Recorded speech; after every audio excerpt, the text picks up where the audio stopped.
Les éléphantes sont les mamans les plus intimidantes de la planète. Elles sont pratiquement indestructibles. Un éléphanteau qui vient de naître est 40 fois plus petit que sa mère. Il est exposé au danger.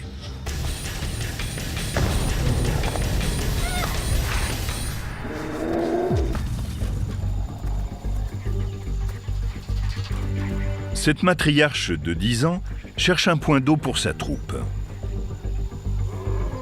Un éléphant adulte a besoin de boire 200 litres par jour. Les femelles qui dirigent ces groupes sont extrêmement protectrices.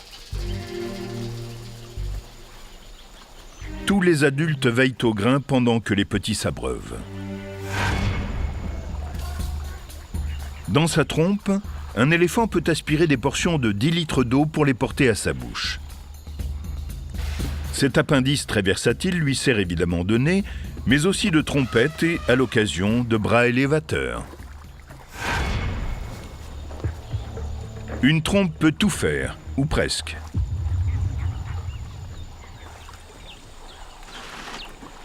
Sauf voir.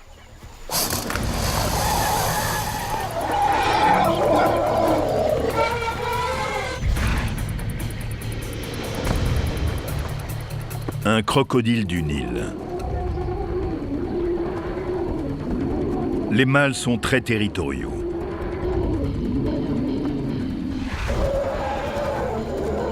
La morsure du crocodile est 7 fois supérieure à celle d'un lion.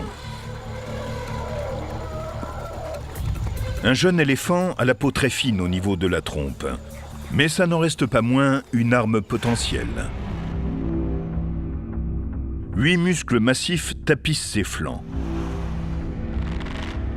Ces muscles contrôlent le diamètre des conduits nasaux qui servent notamment à aspirer l'eau.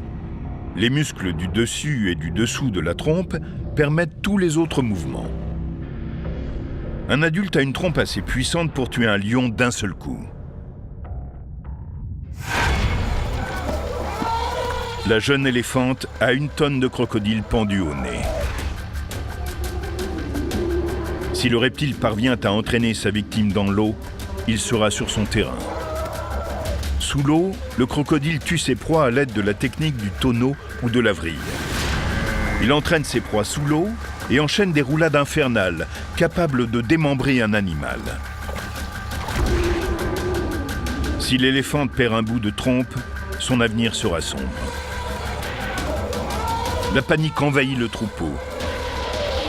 Mais l'éléphant est parvenu à hisser le reptile accroché à sa trompe hors de l'eau.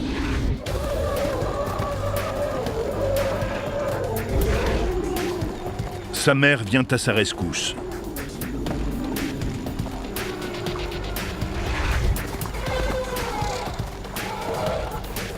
Le crocodile lâche prise. Les défenses maternelles le renvoient vertement barboté dans l'eau. La jeune éléphante a appris que son organe le plus précieux était aussi une arme défensive de choix.